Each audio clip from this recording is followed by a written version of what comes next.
Bien,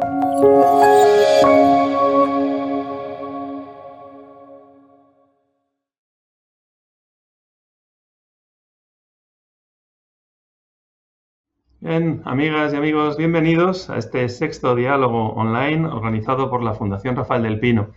Es realmente una satisfacción contar de nuevo con su participación en los formatos online que la Fundación les está ofreciendo en la actual situación de confinamiento. Hoy vamos a tener el privilegio de disfrutar de un debate serio y riguroso con tres conocidos y reputados académicos. Adela Cortina, catedrática emérita de Filosofía Moral y Política de la Universidad de Valencia, directora de la Fundación EDNOR y académica numeraria de la Real Academia de Ciencias Morales y Políticas. Carlos Rodríguez Brown, catedrático de Historia del Pensamiento Económico en la Universidad Complutense de Madrid y miembro de la Academia Nacional de Ciencias Económicas de Argentina.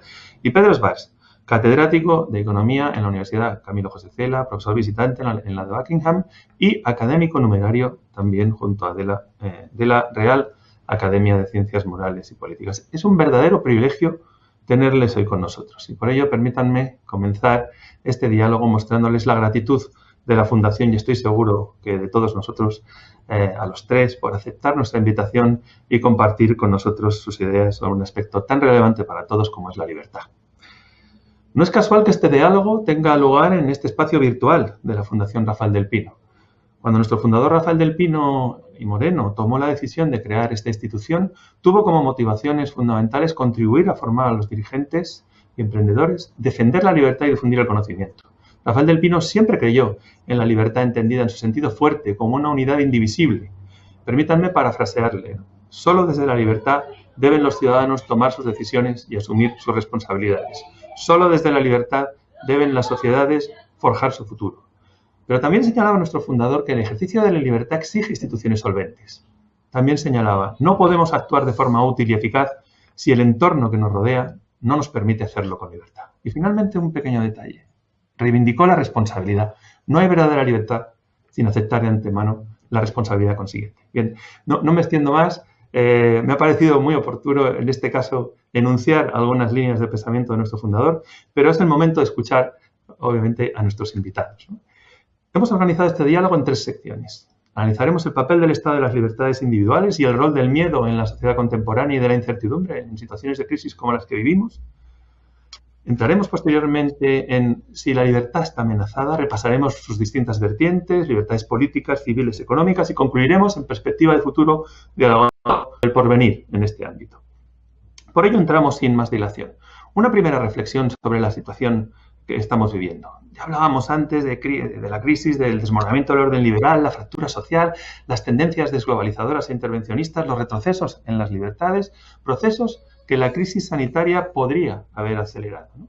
¿Se han ocupado espacios por parte del Estado que no era necesario incluir o invadir?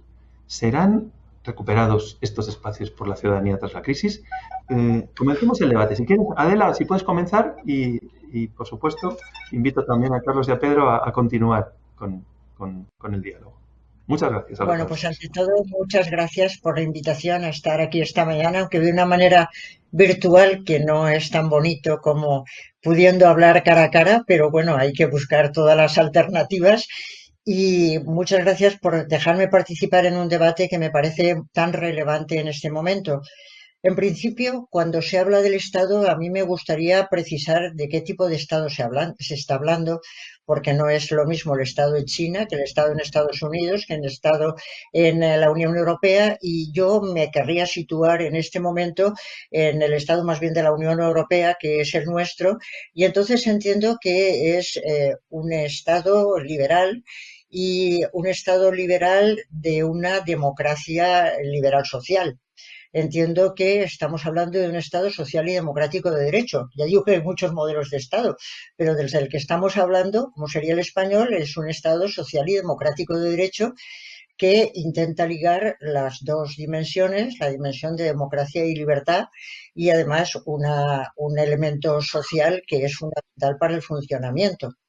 En ese sentido, creo que es cierto que en los últimos tiempos, incluso antes de la crisis, se está produciendo una deconsolidación, como se dice, de la democracia liberal. Se está estudiando a nivel mundial esa deconsolidación, esa recesión democrática que se produce en todos los países y que efectivamente puede haberse visto reforzada en el caso de la pandemia con una mayor deconsolidación y con un mayor retroceso. Ya venía, ya estábamos sufriéndolo y estábamos alertando contra ello, y sin embargo ahora pues parece que se viene potenciando muchísimo más. En ese sentido, pienso que también colabora a esa recesión las fracturas sociales, no solamente el tema del retroceso de las libertades individuales, sino también las fracturas sociales hacen que las democracias puedan descender y puedan decaer. Yo no veo que haya ninguna contraposición entre democracia y libertad, todo lo contrario. Creo que no puedes ejercerse libertades más que en una sociedad democrática, aunque a lo mejor después entramos en eso, pero efectivamente creo que las fracturas sociales también ayudan a que decaigan las democracias liberales y, por supuesto, con el tema de la pandemia ha ocurrido que las tendencias desglobalizadoras que ya había antes pues se hayan visto cada vez más fortalecidas. Efectivamente, frente a la globalización se han producido unas reacciones nacionalistas, independentistas, de cerrar filas en cada uno de los países, de cerrar puertas, y eso va totalmente en contra de las libertades. En ese contexto creo que la pandemia ha ayudado a reforzar nacionalismos e independentismos y cada vez las gentes están buscando más la idea de una cierta seguridad dentro de su ámbito cerrado, lo cual va a cortar, a acelerar el proceso de deconsolidación de las democracias liberales, lo cual me parece una pésima noticia. Efectivamente, yo no sé cómo se ha producido la pandemia, no sé cuál ha sido el origen, pero lo que sí sé es que se ha producido en un país que es un país dictatorial y, por lo tanto, al faltar transparencia y no haber comunicado a tiempo qué es lo que ocurría, se ha fortalecido mucho más o ha muerto muchísima más gente de la que tenía que haber muerto. Creo que es una prueba más de que los estados totalitarios son inadmisibles, que nuestra gran tarea es la conquista de la democracia liberal social. Tendría que ser la tarea nuestra, la de Europa y la de todos nuestros países, reforzar esa democracia en la que se viven las libertades, pero también se respetan los derechos económicos, sociales y culturales. Si se me preguntara qué es lo que hay que hacer en este momento, yo propondría que reforzáramos la democracia liberal social y que tratáramos de extenderla universalmente, porque es la única forma de asegurar las libertades individuales, de asegurar los derechos sociales y de asegurar la transparencia, que es fundamental para que sigamos funcionando. El Estado va a ocupar espacios que no son los que debería de ocupar porque no le corresponden? Pues desgraciadamente me temo que sí. Y por eso, segundo punto, es muy importante fortalecer los límites o dejar muy claros cuáles son los límites de la Constitución, qué límites no se pueden traspasar, cuáles son los contenidos de nuestra Constitución que no se pueden traspasar de ninguna manera. Y habrá que volver a ello, por supuesto. Carlos, Pedro, una primera reacción, esa primera visión de la situación. Sí, mi primera reacción es recordar lo que el canciller, bueno, entonces ministro de Economía, Erhard, le dijo en Alemania a von Hayek. Hayek se inquietaba de la nueva denominación que había aparecido, que era economía social de mercado. Y Erhard le dijo, no se preocupe, profesor Hayek, el mercado es social. Y ese añadido que siempre hacemos en España y que tenemos en nuestra Constitución, que es decir que tenemos una democracia social y de mercado, creo que el punto débil de todo lo que hemos estado construyendo en el oeste, es decir, en nuestros países democráticos, que es una red social cada vez más amplia y que cada vez pone en manos de las autoridades públicas, la educación, la sanidad, todo lo que se refiere a el mínimo vital, todas esas cuestiones que llamamos sociales son las que han venido haciendo daño a la democracia y haciendo daño al mercado. Es decir, lo que ha dicho Adela Cortina, y la trato con el máximo respeto, porque de eso ella sabe mucho, lo que ha dicho Adela Cortina, que tenemos que profundizar en un Estado social, una democracia social y también de mercado, es un profundo error. Creo que la parte o la dimensión social en la que hemos insistido, entre otros sitios en España, es innecesaria, peligrosa para las libertades y peligrosa también para el mercado. Mi primera reflexión, pues, es que la idea socialdemocrática, por supuesto que es de origen socialdemocrático, de una economía social y de mercado, es una idea que ha venido fracasando y que a medida que la parte social ha ido creciendo, se ha ido haciendo más daño a la libertad individual y también más daño a las posibilidades de crecimiento y de transformación. Todos sabemos que Europa se ha convertido en un continente suave, hermoso, tranquilo, seguro, al parecer, y que nos ha enfrentado con la incapacidad de hacer lo que debíamos haber hecho con COVID, con la coronavirus. El Estado ha fracasado en coronavirus porque ese Estado no tenía lo que tiene cualquier empresa, que es un fondo para contingencias, sobre todo en algunos países como es España, como es Italia y sin duda Francia. No, lo que había es deuda que era equivalente a la producción de un solo año y no había un fondo por si acaso, que es lo que todos nosotros tenemos. Si nosotros viviésemos de esta manera, los individuos, con una deuda equivalente a lo que producimos en un año, naturalmente que cualquier accidente nos habría hecho daño. Entonces yo planteo la idea de que la dimensión llamada social es una dimensión que se ha exagerado, que ha ido demasiado lejos y hace daño a lo social. Hace daño en la educación, puesto que es de mala calidad para personas de clases más trabajadoras y con más dificultades. Ha hecho daño también en lo que es la salud y hace daño en todo aquello que se refiere a la libertad económica. Y por eso me enfrento con lo que ha dicho Adela sobre insistir en la parte social. Por Dios no, que ya hemos tenido demasiado. Carlos, una primera reflexión, Carlos. luego si queréis responderos totalmente Carlos, libres. tú, métete. Claro que sí, claro que me meto. Bueno, primero, muchísimas gracias a la Fundación y es un placer. En realidad estamos repitiendo un debate que ya hicimos hace algún tiempo en la Fundación con Adela y con Pedro. Sé que es un placer. Si la primera pregunta tuya, Vicente, se refería a si se han ocupado espacios por parte del Estado, pues naturalmente, claro. Era prácticamente imposible imaginar un escenario contrario. Estamos en todas las crisis, animan a los estados y animan a todas las fuerzas del enorme abanico antiliberal que intentan aprovechar la situación para legitimar la expansión del Estado sobre las libertades públicas. O sea que ahí me parece que estamos de acuerdo los tres. Y lo otro que planteabas es realmente muy complicado y es si estas libertades que hemos ido perdiendo las vamos a ir a recuperar después, claro. Ahora hay que esperar a ver cómo se cierra este episodio. Sin embargo, me gustaría apuntar una nota de optimismo. No sé si os habéis fijado que cada vez se habla de la crisis de la libertad. O sea, siempre... el otro día leí vi un programa de televisión donde un señor muy seriamente afirmaba que la crisis del coronavirus es la crisis del capitalismo.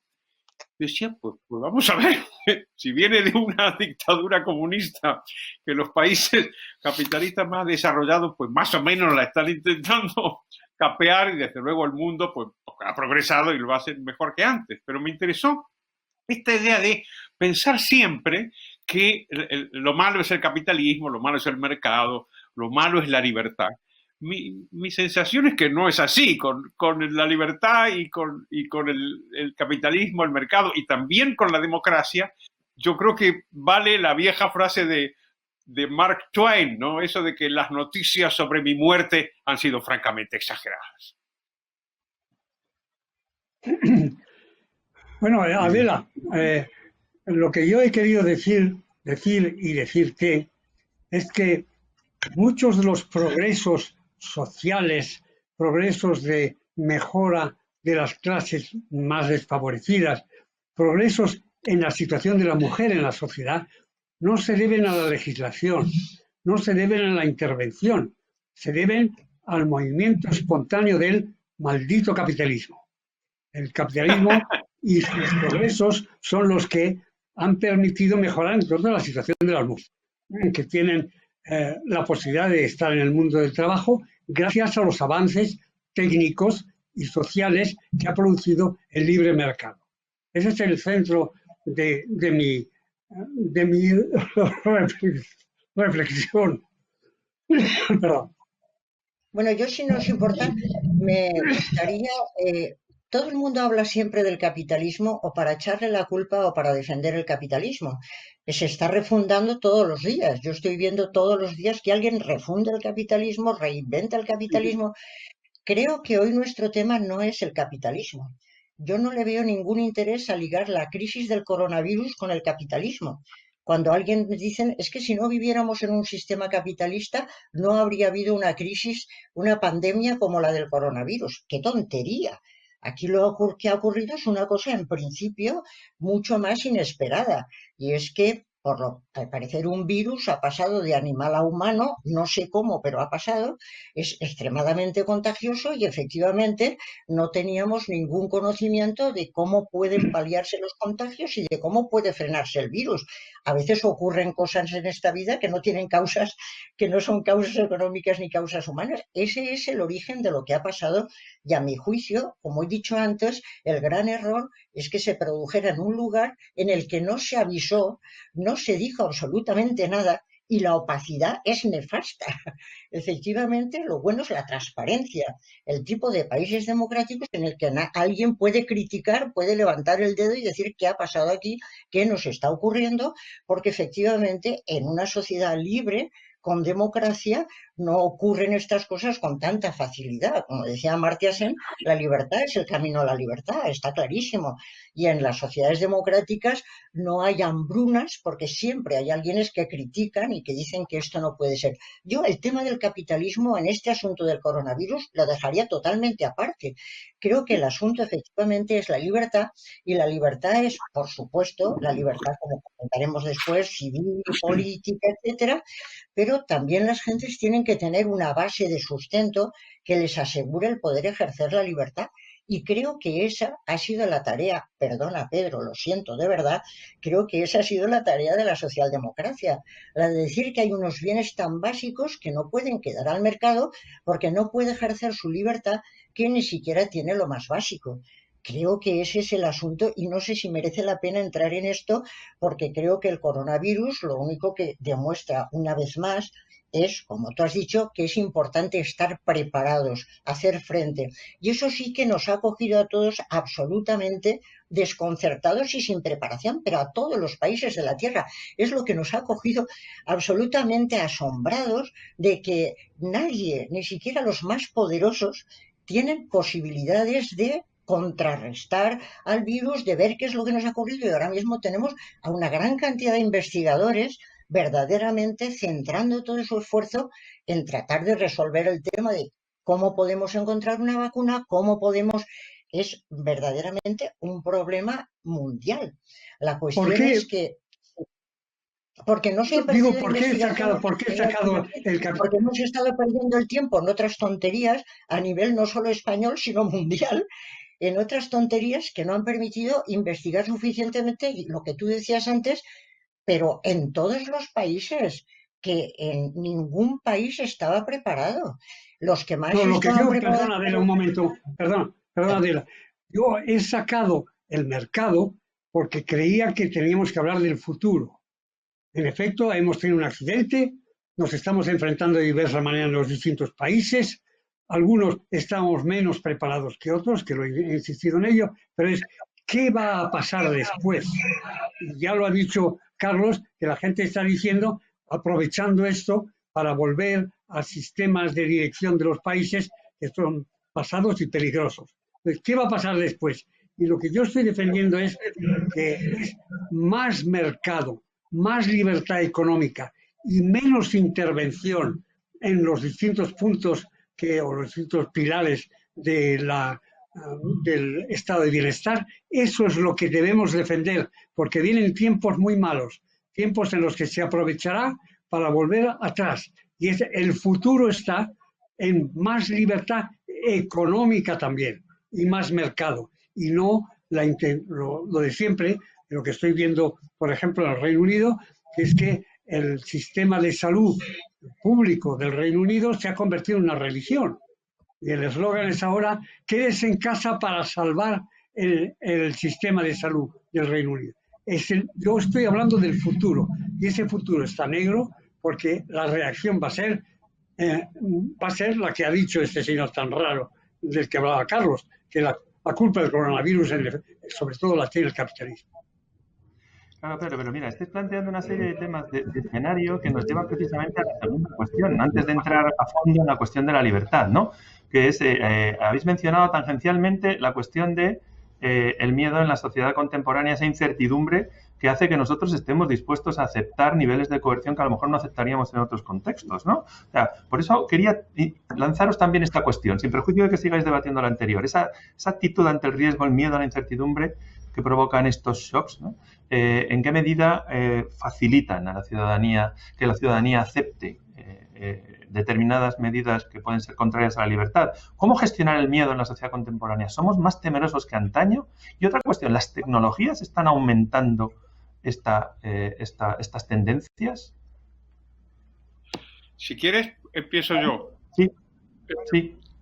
Es cierto, el miedo es una poderosa palanca política, porque tiende a desactivar la resistencia, el impulso liberal, el impulso a la libertad que yo creo que tenemos todos tenemos el impulso a ser libres. En la medida en que nos aterrorizan, pues desactivan esa resistencia. O sea que sí, el miedo es una fuerza contraria a la libertad y en el fondo también contraria a la democracia, porque inhibe nuestra capacidad de elegir de manera ponderada y correcta. Y yo creo que para hablar de los peligros de la libertad, que es el tema que nos trae hoy a la Fundación, yo creo que hay que incorporar la cuestión del miedo y también añadirle un aspecto que tiene que ver con lo que estaban debatiendo ahora Pedro y Adela, ¿no? Y es en qué medida esta democracia social, es decir, una democracia con un enorme peso del sector público, que de eso se trata, cuando decimos social, decimos político, decimos peso del sector público, ¿en qué medida esta democracia que se erige precisamente en la que calma los miedos de las personas, en qué medida los puede aumentar? De manera paradójica. Y os doy un par de pinceladas de carácter económico. Uno es la cuestión de las haciendas públicas, que hacía referencia a Pedro hace un momento.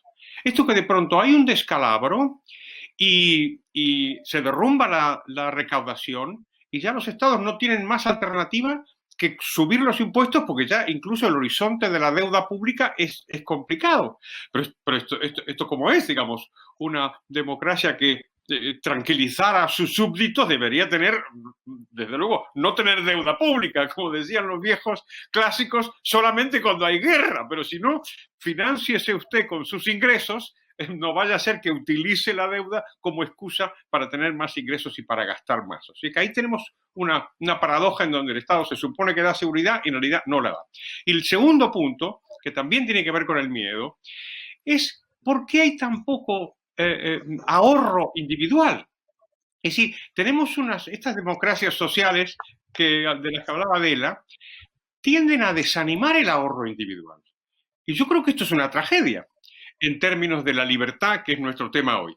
¿Por qué? Y porque la persona que ahorra, mucho o poco, para su pensión, por ejemplo, digamos, o para cualquier contingencia, está en condiciones de tener menos miedo que una persona que en cualquier caso está en manos del poder porque carece de medios o de ahorro propio.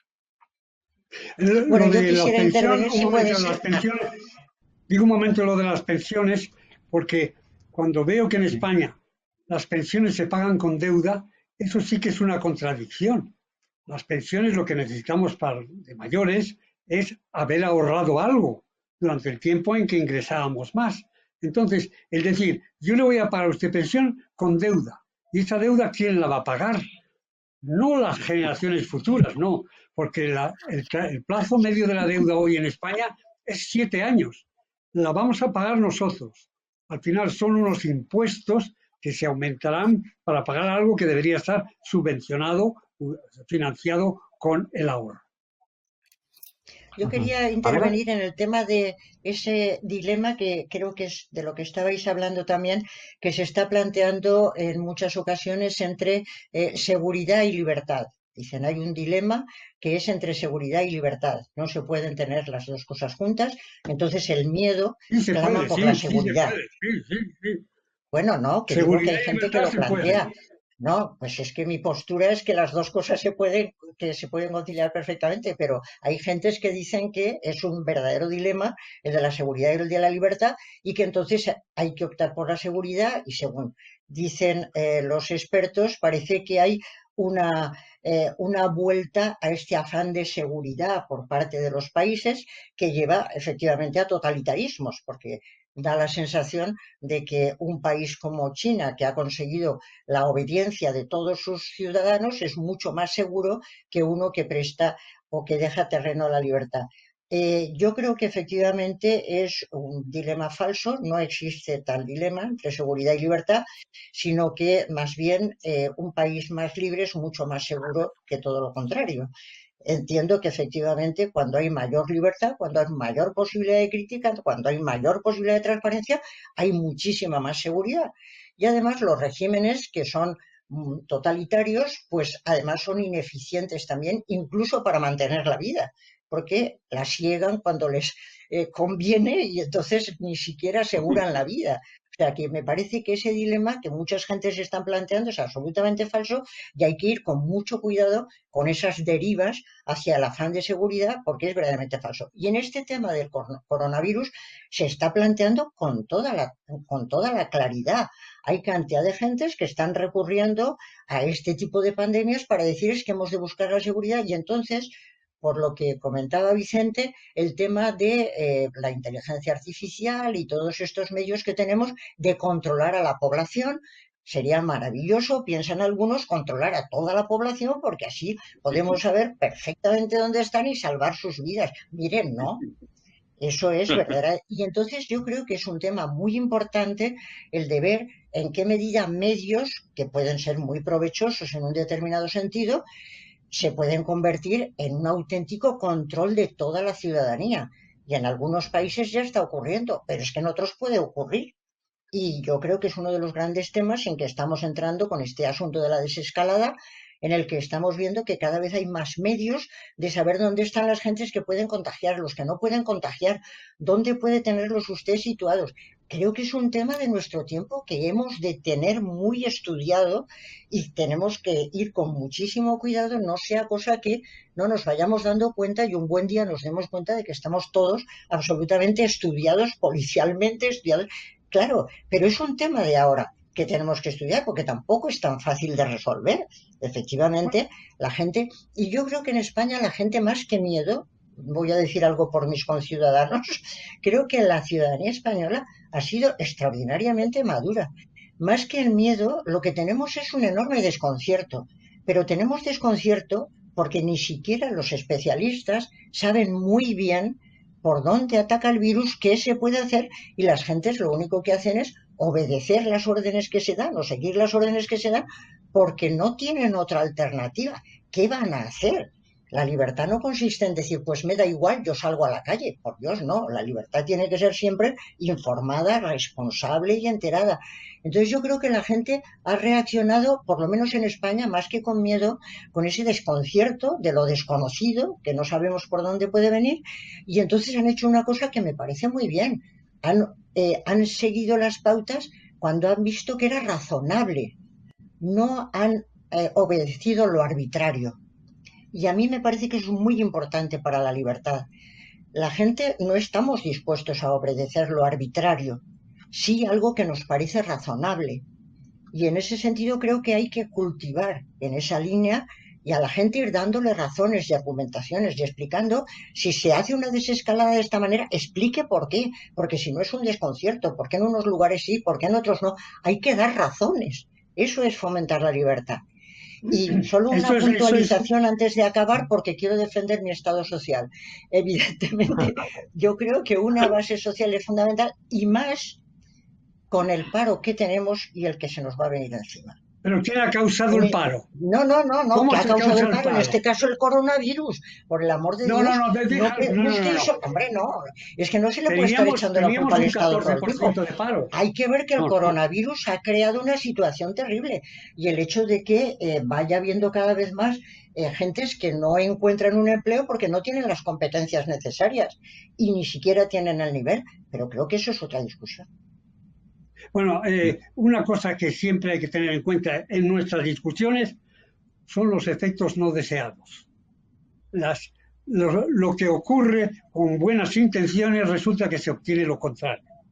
Y una gran parte de la protección precisamente a los parados y, por ejemplo, la decisión de tener un salario mínimo alto y también el de quizá tener pronto un ingreso social mínimo para todo el mundo, causa paro.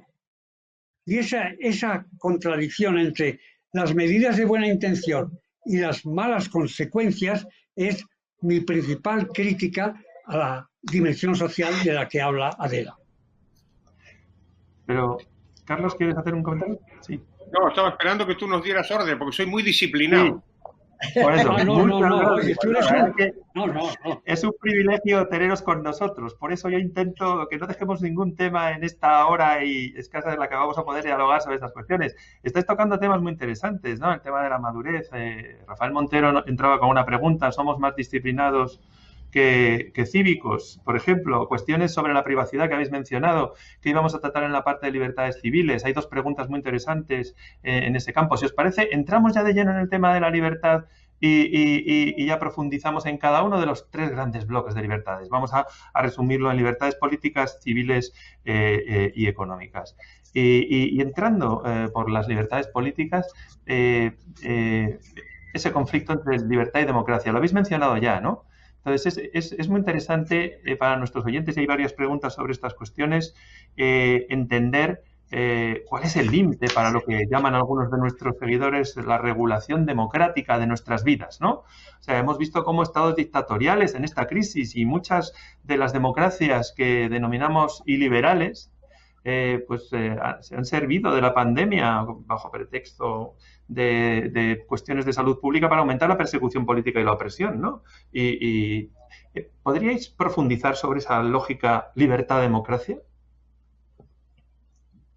Muy bien, pues si queréis empiezo yo. Siempre queremos, naturalmente, las dos cosas, ¿no? Queremos las tres cosas, o todas las libertades queremos, ¿no? Libertades políticas, económicas, eso de expresión de todo tipo, ¿no? El problema es cuando entran en colisión.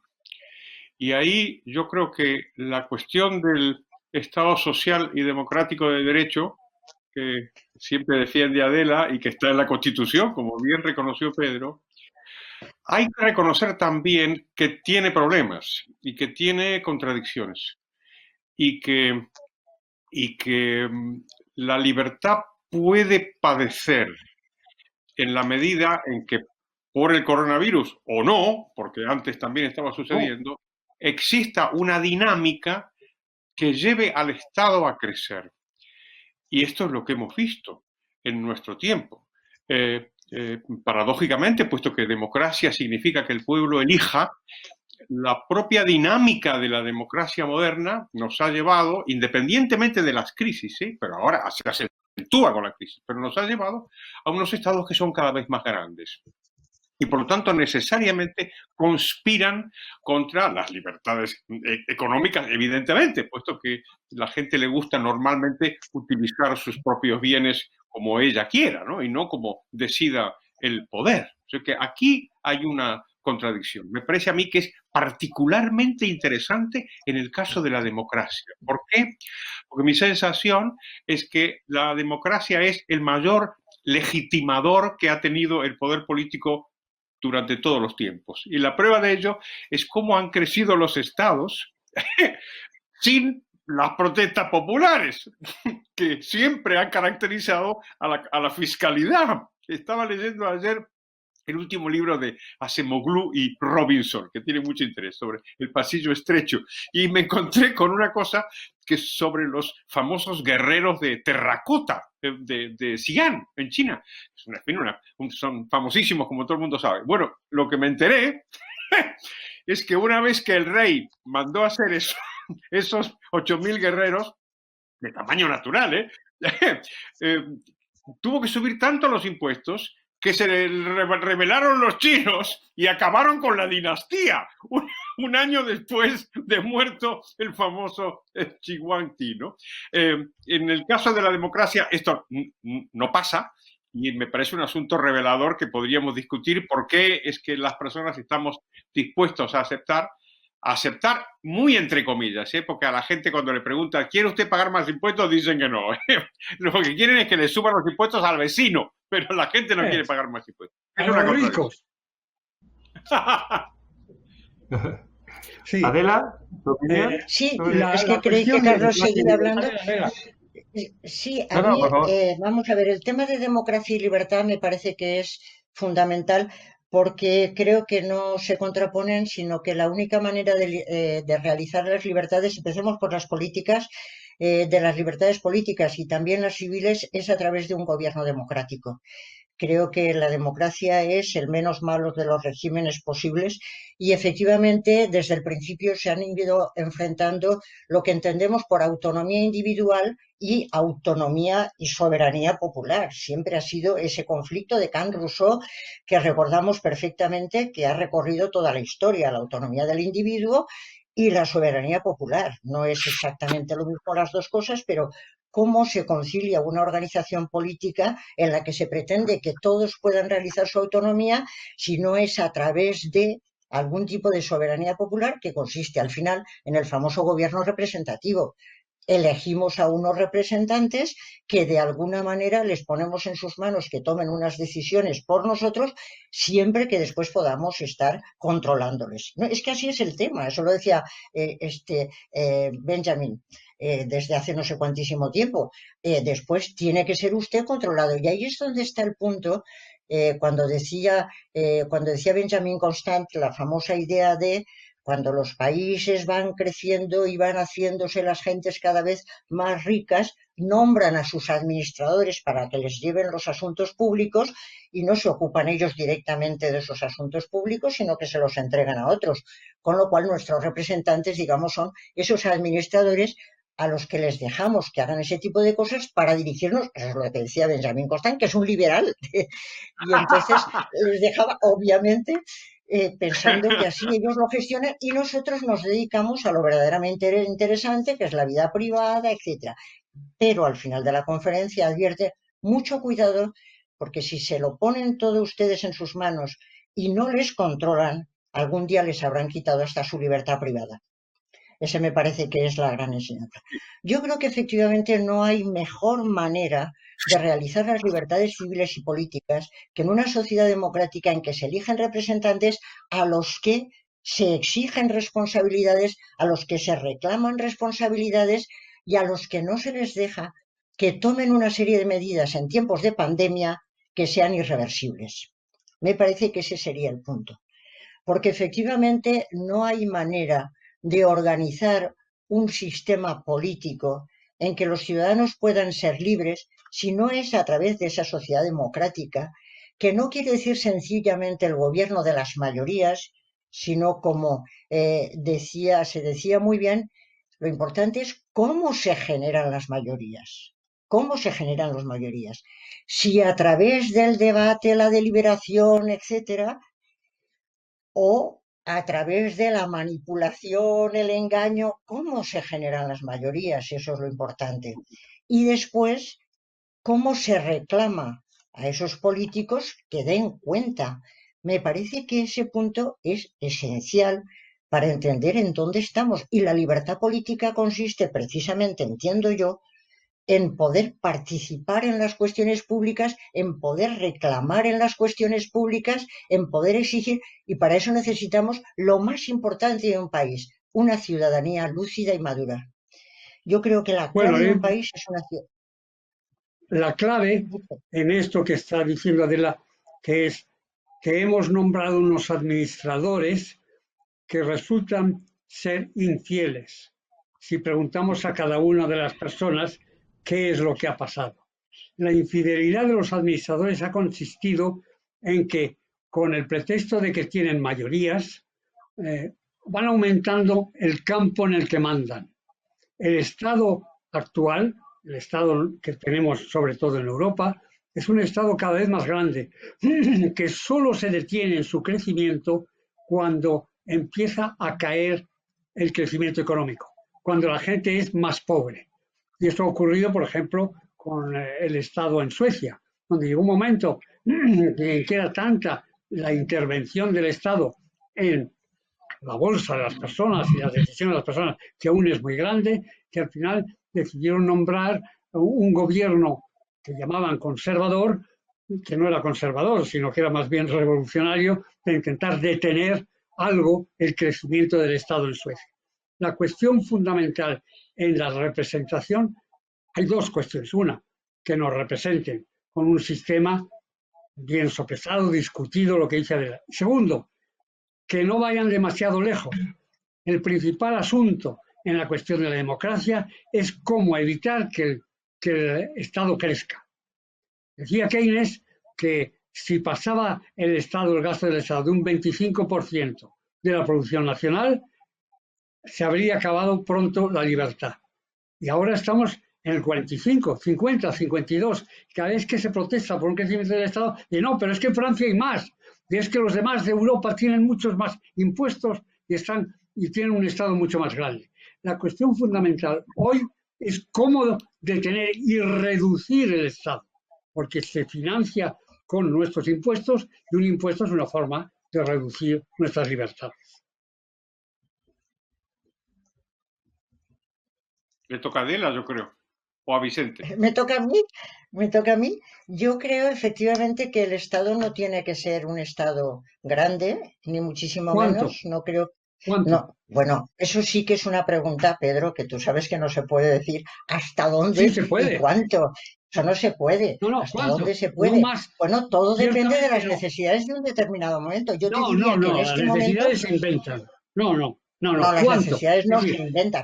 En este momento, yo creo que en este momento estamos en una situación en España que va a ser terrible y que está siendo terrible, porque el número de parados ha aumentado de una manera atroz. El número de empresas que ha tenido que cerrar es verdaderamente terrorífico. Es decir, en este momento tenemos que estar con todas nuestras fuerzas unos y otros tratando de ver cómo se resuelven los problemas porque no es en absoluto sencillo.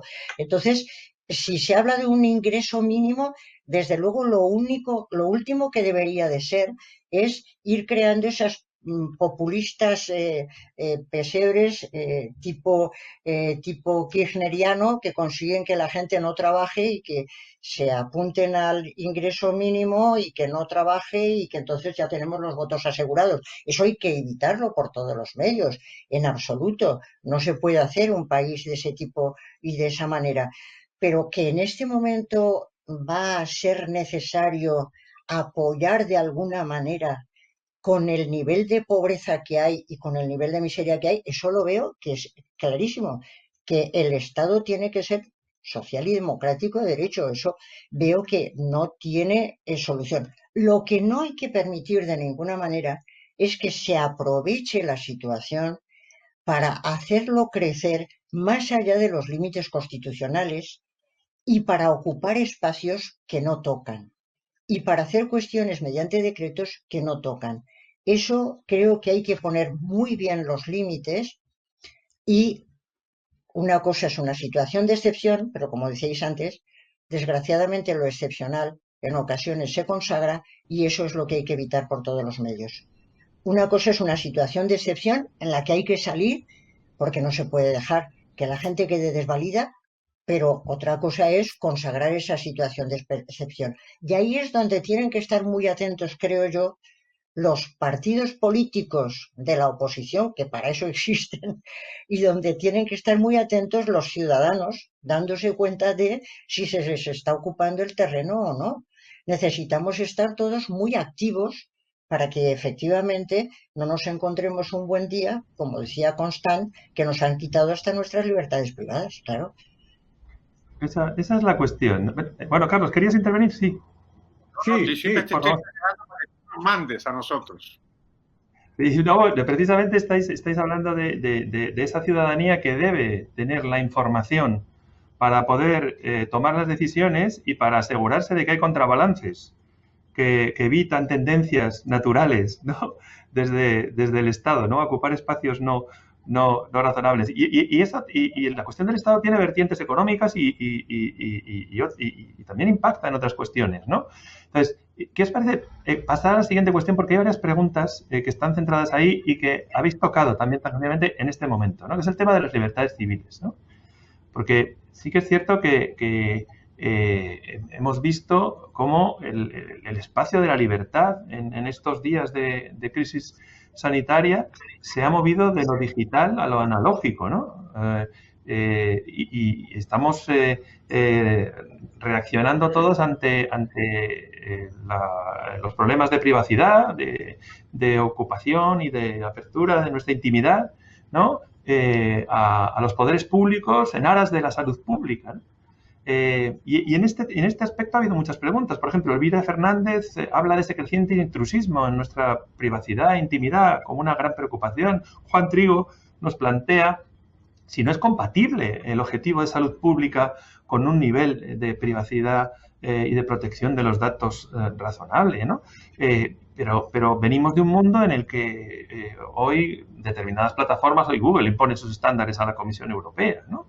Y tenemos el problema de quién decide o debe decidir qué información es cierta o no. Muchas cuestiones que nos están planteando nuestros seguidores que he tratado de resumir aquí en este bloque de libertades civiles, ¿no? Trasladándose esa cuestión, ¿no? En especial en lo que tiene que ver con la libertad de expresión y la libertad de información. ¿Están amenazadas estas libertades? Y ese debate, sabéis que ha sido un debate que ha estado abierto en la ciudadanía en estos días, ¿no? Vamos a ver. También me gustaría... bueno, si empieza Carlos, empieza. Perfecto. Empiezo. Vamos a ver, hablemos un poco de libertades civiles, si quieres, porque tampoco hay demasiado tiempo. Me gustaría meter también las económicas en el mismo plano en el que tú lo has planteado, Vicente, porque yo creo que tienen bastante que ver. La idea de la amenaza me parece que es visible en lo que hablabas de la privacidad. Quiero decir, es que cuando vemos la fabulosa capacidad que tienen los estados de controlarnos, o sea, a cualquier liberal le da como escalofríos, porque la sensación que da es que es prácticamente 1984, es decir, es prácticamente donde la televisión no se utiliza para ver, sino para que te vean a ti, y para que te controlen y te vigilen. O sea que eso por supuesto que es así, e incluso en la pandemia se refuerza. No sé si os habéis fijado en lo que pasa en la pandemia es que el ciudadano está permanentemente pidiendo autorización al Estado. Y el Estado es el que controla al ciudadano. en lo que hace. Es exactamente lo contrario de lo que decía Adela y exactamente lo contrario de lo que debe ser una sociedad libre. Y esto que vale para las opiniones, por supuesto vale para la economía también, es lo mismo. La invasión del Estado que te va a decir pues cuánto tienes que producir, qué cosas tienes que producir, si va a cerrar la economía y te va a impedir que tú compres en el extranjero porque hay que proteger una actividad u otra. Entonces, yo creo que se pueden vincular estas dos cuestiones en el sentido de que se legitima la expansión del Estado, pero también dejarme que sea un poquito optimista en el sentido de que me parece que existe una reacción popular, existe una protesta de la gente que así como protesta contra la subida de impuestos y más que va a protestar, también protesta contra la invasión de su vida privada. A mí eso me parece saludable. Bueno, yo creo, Adela, por esto que decías, que el defender la vida privada la hace un liberal y cualquier persona normal, Carlos. Cualquier persona normal defiende No la somos normales privacidad los liberales. y a mí me alegra mucho que en algún momento la Unión... Pues por eso te lo digo. La Unión Europea ha hecho una serie de documentos sobre la ética en el uso de la inteligencia artificial que a mí me han parecido muy, muy interesantes, porque en esos documentos, desde luego, lo que se defiende claramente es la privacidad de las personas, el derecho a la privacidad, el derecho a la intimidad, y creo que eso es algo que hay que poner sobre el tapete y seguir trabajando y dando a conocer, porque a veces la gente no lo conocemos y el derecho a la privacidad es un derecho que hay que respetar por encima de todo. Cuando se entra en el asunto de la pandemia, la cuestión es muy delicada. Yo me he relacionado mucho con gentes que son epidemiólogos y que son virólogos y que están trabajando con cuestiones de inteligencia artificial para tratar de ver cómo salir del impasse y no es fácil. Es decir, ahí no es que hay mala voluntad, es que realmente es complicado el tratar de ver cómo evitar contagios valiéndose de esos medios que a lo mejor pueden ayudar, pero puede llegar el momento en que vayamos más allá de lo que es el respeto a la privacidad. Y creo que ese es uno de los temas de nuestro tiempo, que no es un tema afortunadamente ideológico, porque en este país se ideologiza todo, sino que es un problema realmente técnico en el que hay que intentar ver respetando la privacidad de la gente. Me parece un tema de primera magnitud que hay que trabajar con mucha seriedad y con los expertos que pueden decirte cómo hacer para que el contagio no prosiga y respetemos, sin embargo, la privacidad. Pero hay otra de las libertades que a mí me parece de las libertades civiles que puede quedar bastante dañada en tiempos de pandemias y es la libertad de expresión. Porque efectivamente existe todo el mundo de las redes, todo el mundo de... y puede tomarse determinadas medidas que tratan de frenar la libertad de expresión. Y ahí me parece que no se puede de ninguna manera estar de acuerdo. La libertad de expresión no se puede frenar en absoluto. Frenar la libertad de expresión en cualquier país es sencillamente acabar con lo más radical de los seres humanos. Entonces, si se aprovechan tiempos de pandemia para frenar opiniones que pueden resultar más o menos molestas, pues entonces eso no puede admitirse de ninguna manera. La libertad es el camino a la libertad. Y eso lo dice un liberal y cualquier persona normal. Bien, pero veo un campo... No nos han llamado normales, Carlos. No, a mí me queda claro. Hay un campo en el que no hay tanta sensibilidad a las libertades personales, y es el de la educación. Determinadas ideologías entran en lo que se enseña en los colegios y en los institutos. Deciden, especialmente se ve eso con los nacionalismos, deciden qué es lo que hay que enseñar, cómo se enseña la historia y qué se dice de lo que está ocurriendo en la sociedad. Pero no solo es eso, sino que todo nuestro sistema educativo está transido de intervención de aquellas personas que no consienten que haya una manera distinta de ver la educación. Y eso en los colegios y en los institutos se ve clarísimamente. ¿Qué es eso de que los libros de texto los decida una dirección general? Bueno, eso es algo que no tiene nadie que decir. No, es que aquí en Castilla-La Mancha la geografía que se va a estudiar es la geografía de los picos que hay aquí. Por ejemplo, en Madrid se estudia un arroyo muy importante, que es el arroyo Meaques, que atraviesa, entre otras cosas, el sitio donde yo vivo. El arroyo Meaques es un arroyo que no tiene nada, pero eso se estudia mucho más que los afluentes de los libros, de los que estudiamos nosotros, y también los ríos del mundo. Hay una decisión de que es muy necesario que alguien vigile lo que se enseña a los niños, que no sea la familia.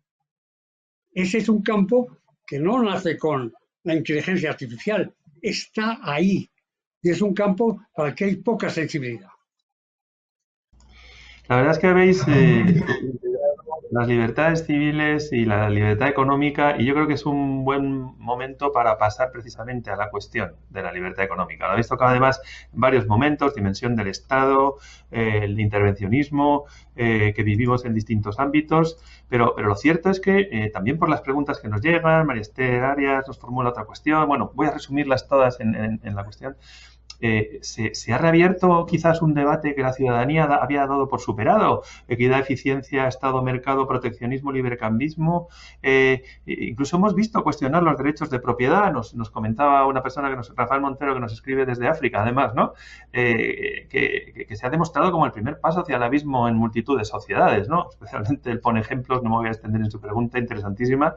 Entonces, los poderes otorgados a los gobiernos en la crisis sanitaria abren la posibilidad, incluso en algunos países, de aprovechar el momento para cambiar el modelo económico y social, ¿no? ¿Es este un comportamiento ético? ¿No es moralmente reprobable aprovechar una situación de cesión de ciudadanía para avanzar en otros ámbitos? ¿Estamos en ciernes? Otra pregunta que nos plantean. ¿Estamos en ciernes del resurgimiento de un proteccionismo nacionalista? Si queréis... Vamos a ver si queréis. ¿Comienza? Creo que todas, como ya esto, hay un acuerdo entre los tres. La situación pues potencia las fuerzas antiliberales, ¿no? Pero dejarme que sea un poquito optimista, sobre todo porque voy a hacer una comparación con el pasado, ¿no? Han surgido fuerzas proteccionistas, por ejemplo. Pues sí, Adela hablaba del nacionalismo, sí, por supuesto que... Pero si tú comparas esta ola proteccionista con cualquier momento del pasado, pensemos en los años 30, por ejemplo, es que es incomparable. Quiero decir, es que en los años 30 se cerraron las economías del mundo. Se cerró, bueno, Estados Unidos totalmente. Inglaterra, la madre del libre cambio, se cerró. En 1932 se juntaron en Ottawa el Reino Unido con sus colonias y dijeron: se acabó el libre comercio, se acabó. A partir de ahora solo libre comercio entre nosotros y los demás países fuera.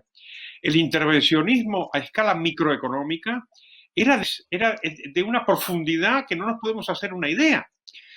Entonces, ahora... sí, efectivamente, vuelven las fuerzas antiliberales, era de esperar, pero yo creo que es una dimensión muchísimo menor. Esperar que Donald Trump lanza discursos proteccionistas y la opinión pública le refuta. Y los periódicos americanos y del mundo y las televisiones le dicen que está equivocado. En los años 30, cuando cerraron la economía americana, todo el mundo estaba a favor, ¿eh? La opinión pública, los medios de comunicación, la radio, los periódicos, todo el mundo estaba a favor. Ahora no. Ahora el gobierno, por poner un último ejemplo, en España ha habido conatos, como decía Vicente, de avanzar sobre los mercados, el control de los precios. Oye, en el momento que se planteó esa discusión, enseguida empezaron a aparecer voces discordantes que decían: oigan, miren, casi mejor que no controle usted la economía, porque ya tenemos una experiencia de lo que pasa en los países fascistas o países comunistas, donde se regula todo y las cosas funcionan mal. Pues yo veo que ahí hay algún pequeño motivo para el optimismo. Me alegro de ese optimismo, y es cierto que en nuestra situación actual, pese al coronavirus, que algún día pasará, nuestra situación actual es mucho mejor que la de tiempos pasados, excepto algún momento en el siglo XIX, pero es curioso que se hable del siglo XIX para insultar. no hay que volver al siglo XIX.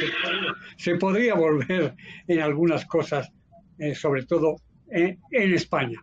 Pero es importante que se sepa y no se dice que el libre comercio ha sido la principal forma de reducir la pobreza. La pobreza no se ha reducido, aunque eso ha ayudado mucho, por las ONGs que han ayudado en este punto, en aquel, con ayuda médica o con enseñanza. No, la pobreza en el mundo y la desigualdad en el mundo se han reducido gracias al libre comercio. Y eso lo dice el Consejo de Seguridad de las Naciones Unidas, que ha comparado las cifras. Y estas no se dicen. Se piensa que ha aumentado la pobreza y que ha aumentado la diferencia de personas. Y no es así, porque si miramos esas cifras de las Naciones Unidas, pues resulta que las personas que tenían $2,5 de ingresos al día en el mundo, en el año 1990 eran el 47%. Y nos dice las Naciones Unidas que ahora es el 14%, en el 2015. Es la libertad económica la principal forma de reducir la pobreza y de reducir la desigualdad. Se habla mucho de que hay desigualdad entre los países, de los ricos y los pobres. Si la gente come, como estos han empezado a comer, eso sí que reduce la desigualdad. Con un aumento de la población ha disminuido muchísimo el nivel de pobreza. Y esa insistencia no acabamos de decírsela a la gente.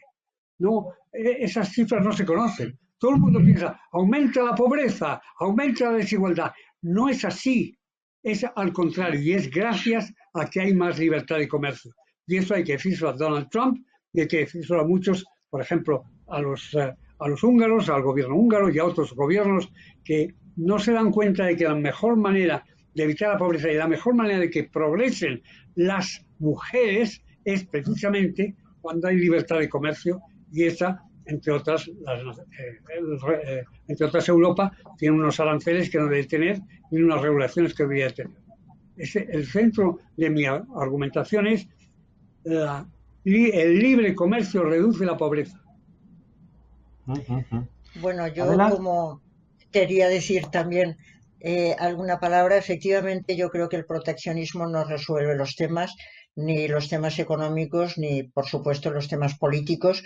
El cerrar filas no es interesante y lo de American First me parece un error craso y todas estas cuestiones por el estilo. Pero en los últimos tiempos sí que he leído bastante sobre algo que me está preocupando y es el tema de que, claro, el coronavirus nos ha descubierto una vez más la interdependencia que existe entre todos los países de la Tierra y que esa interdependencia en algunos casos pues lleva a que unos países sean muy dependientes de otros en un tipo de bienes muy fundamentales para ellos, con lo cual se hace bastante difícil la libertad.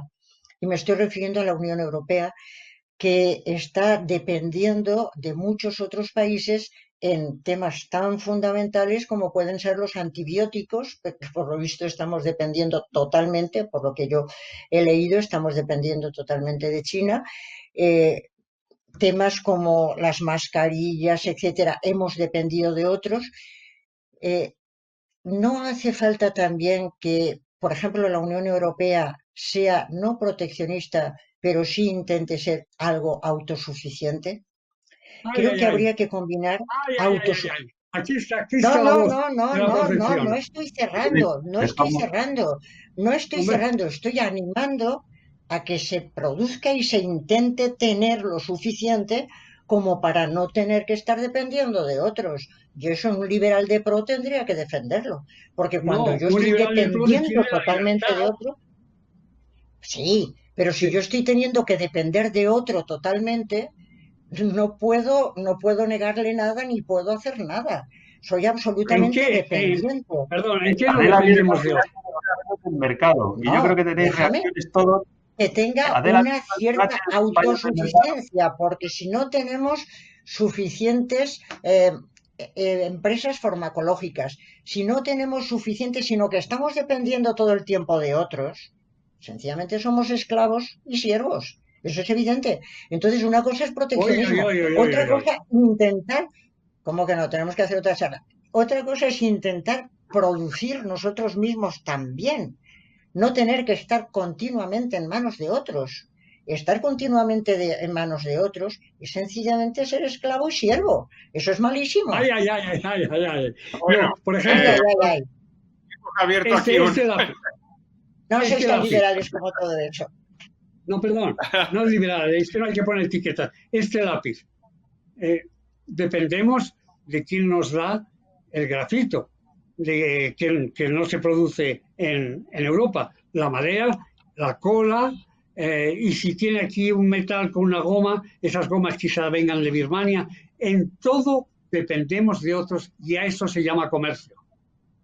Y esa defensa que has hecho muy suave, una defensa muy sensata y razonable, es una defensa en el fondo de la intervención pública en la producción y de limitar el que nosotros comerciemos con otro, porque depender quiere decir comerciar.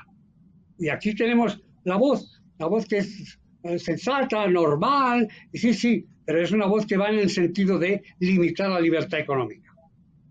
Pero eso no limita la libertad económica. Lo que yo estoy diciendo es que se produzca lo suficiente como para no tener que estar en manos de otros. No es en manos, quien quiera producir. ¿Qué es eso de decir que lo produzca? Pedro, tampoco Carlos, una reacción. Decirle a Adela que es normal, porque entonces vamos a quedar muy mal. Pero mi preocupación es que esto que dice Adela es un pensamiento que está bastante generalizado y yo creo que lo que hace es apelar al sentido común. Y el problema es que el sentido común, que al revés de lo que se piensa, sí es el más común de los sentidos, a veces en cuestiones como en economía nos lleva a cometer errores. Si tú te fijas, Adela, toda la retórica que has utilizado es una retórica denigratoria hacia la compra. Es decir, está mal comprarle a una mujer en el exterior alguna cosa. Has utilizado, en lugar de decir le compro una cosa a una mujer en el exterior, estás diciendo estamos en manos de. ¿Cómo? En manos de, no, yo le compro una cosa a una mujer en el extranjero. O incluso has dicho servidumbre o esclavitud. Yo creo que esas no son las relaciones que hay en una sociedad libre y al revés, en el momento que las coartas también puedes cortar la libertad de las personas. Bueno, Vicente, aprovecha ya. O no me he explicado bien, o no me he explicado bien, o habéis entendido justo lo contrario. Lo que yo no estoy diciendo es que no se compre. No digo que se compre, no digo que no se compre y no se venda. Claro que se tiene que comprar y vender, pero hay una serie de bienes que son muy sustanciales para un país, y eso es lo más elemental, y que ese país tiene que tener por lo menos autosuficiencia. Claro que tiene que seguir comerciando con todos los demás, solo faltaba. Una cierta autosuficiencia es fundamental, si no al final te tienes que plegar a todo lo que se quiera. Y efectivamente eso es lo que ha ocurrido. Pues te estás plegando, por ejemplo, yo me acuerdo con toda aquella historia de cuando armamento, no tendríamos que vender armamento, sí tendríamos que vender armamento, pero ¿cómo no vas a venderles armamento a otros de los que estás dependiendo en otros bienes? Pues les vendes armamento y todo lo que haga falta y les haces barcos y todo lo que haga falta. La interrelación te lleva también a ese tipo de sujeción, por supuesto que sí, y hay que tener también manos libres para poder tomar decisiones en determinados momentos. Decisiones públicas. Hablando de libertad económica, no es que abra un debate, abre N debates colaterales y la verdad es que nos extenderíamos muchísimo más allá. Hemos dejado en el tintero temas claves, como por ejemplo los temas de igualdad de oportunidades, todos estos aspectos que están ahí en ese debate, ¿no? Pero desafortunadamente no tenemos mucho tiempo más, ¿no? Como no queremos robaros más tiempo y sí que hemos dejado ahí esa idea del futuro, ¿no? Como última reflexión por vuestra parte sobre estas cuestiones. Carlos ya ha abierto esa lógica del optimismo en algunas de sus intervenciones, también vosotros os he visto más optimistas quizás de lo que esperaba, ¿no? Con lo cual es un mensaje positivo, ¿no? Pero sí sería muy interesante conocer esa reflexión sobre cómo veis el en lo que libertad se refiere. Si queréis, pues, comentar tú, Carlos. Sí. Si quieres empiezo. Y voy a intentar ratificar el optimismo, aunque pueda parecer un poco irracional, dado lo que hemos hablado esta tarde, ¿no? Vamos a ver. Pedro le lanzó a Adela la pregunta de toda la vida, ¿no? La pregunta es ¿cuánto? Adela decía, el Estado no puede ser grande, ¿cuánto de grande puede ser? Adela decía, esto no se puede responder. Pues yo creo que sí se puede responder de manera realista, aunque un poco cínica, inspirado en un gran pensador liberal que fue amigo de Pedro y amigo mío, que se llamó Anthony de Jacet, que nos invitó, yo creo que es un gran revolucionario de la ciencia política, invitó a pensar la lógica del propio Estado. Y yo creo que lo que diría Anthony de Jacet, para decirlo en una línea, es que el Estado se va a limitar cuando le convenga a él. Comprendo que esto pueda resultar un poco cínico, pero me parece que describe en muy pocas palabras una cierta lógica de la política y de la libertad que nos podría convenir analizar. Y no tanto descansar en algo que a los liberales clásicos pues les gusta mucho o nos gusta mucho, y es pensar que el Estado está limitado exógenamente. Lo ha mencionado Adela, la cuestión de las constituciones. Ahí también Tony de Jacet tiene una visión bastante más realista, y es que ninguna constitución ha garantizado en realidad ninguna libertad, porque la libertad no está en las leyes, sino, como decía Learned Hand, el famoso juez americano, está en los corazones de las mujeres y los hombres. Pero si el Estado se puede limitar por su propio interés, entonces entra en acción algo que ha sobrevolado en las intervenciones de todos nosotros, que es la cuestión de la opinión pública. Y la opinión pública es necesaria siempre, es necesaria hasta en los regímenes más despóticos, es necesaria. Excuso deciros en la democracia, que defendemos todos, y uno de cuyos pilares, como decía Adela, es la libertad de expresión. En ese contexto, la opinión pública es fundamental, y esta opinión pública puede cambiar. Mi esperanza y mi optimismo es que detecto que hay algunas tendencias en esa opinión que apuntan hacia una mayor apetencia de la libertad y a una menor tolerancia de las incursiones del poder político y legislativo en el conjunto de nuestras libertades. Si es así, pues entonces abono con eso mi teoría optimista de que igual tendremos más libertad porque al poderoso le va a interesar no seguir violándolas. Mi optimismo nace de la tecnología. Creo que los avances tecnológicos que estamos viendo, con todo lo negativo que puedan tener, está devolviendo poder a los individuos.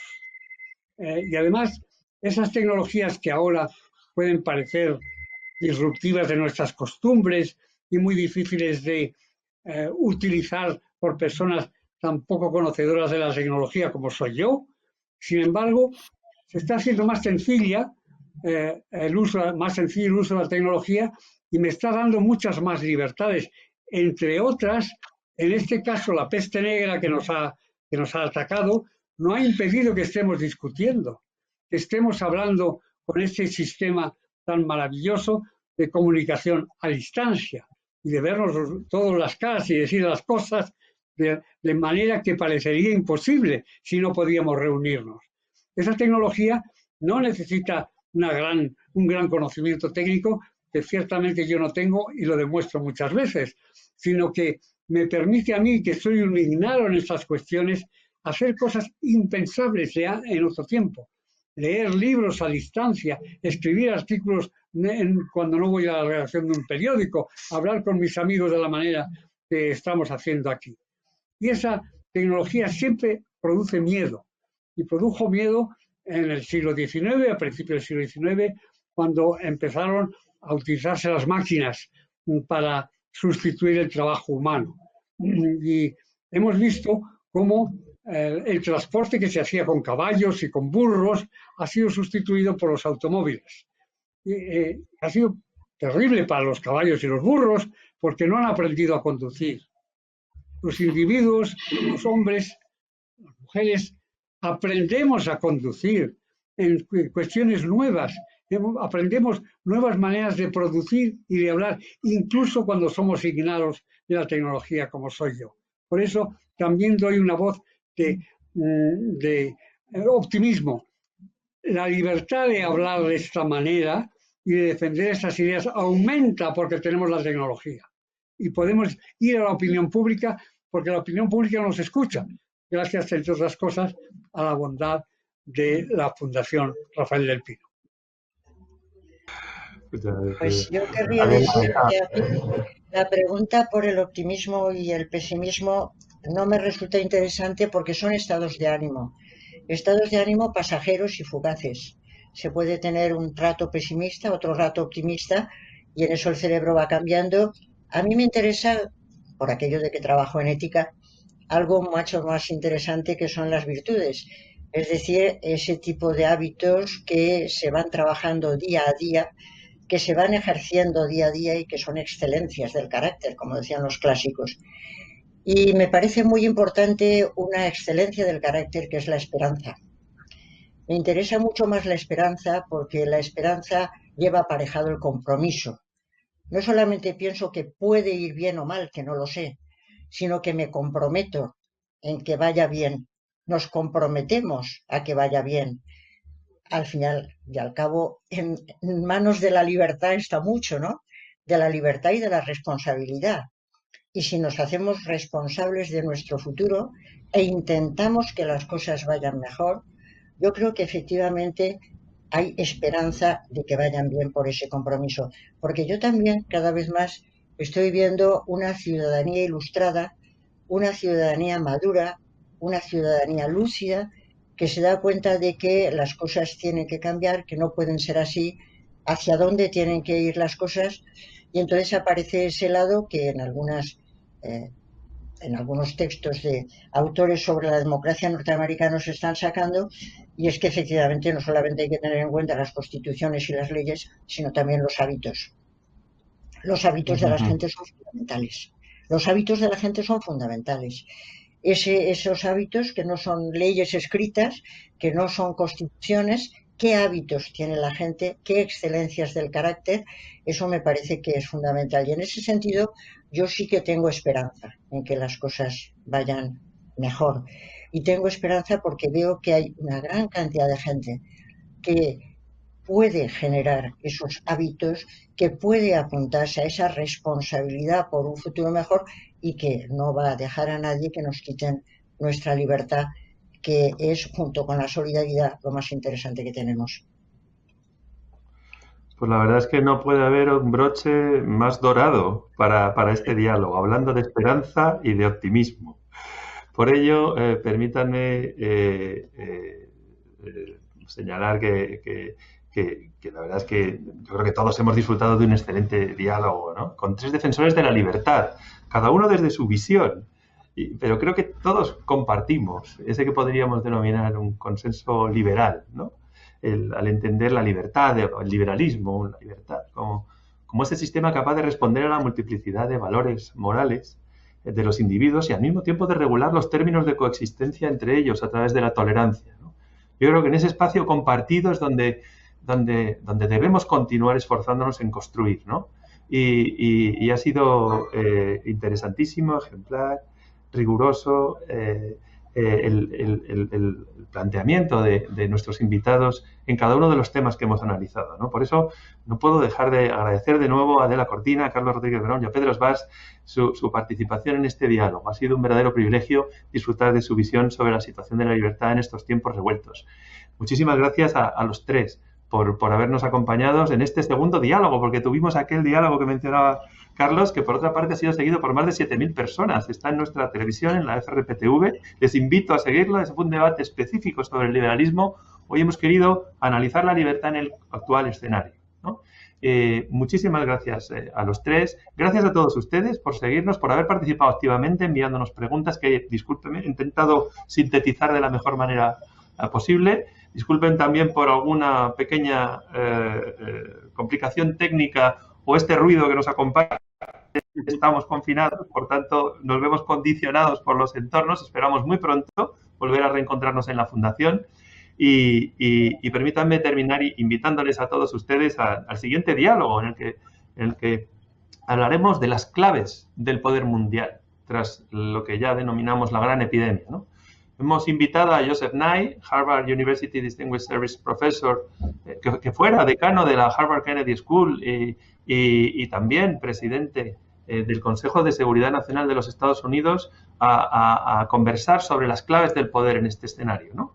Este encuentro tendrá lugar el próximo 14 de mayo, de nuevo a las 6:30, de la mano de Álvaro Renedo, que estamos nuestro fellow en la Kennedy School. Es el Rafael del Pino, Spanish Ministry of Foreign Affairs Fellow en la Harvard Kennedy School. Continuaremos hablando de estas cuestiones y la verdad es que será un placer volver a invitar a nuestros profesores a retomar los temas, el análisis de los temas de la libertad en el futuro. Muchísimas gracias a todos, como he dicho, ha sido un privilegio y a todos ustedes, gracias por seguirnos y les esperamos en el siguiente diálogo online de la Fundación Rafael del Pino. Gracias.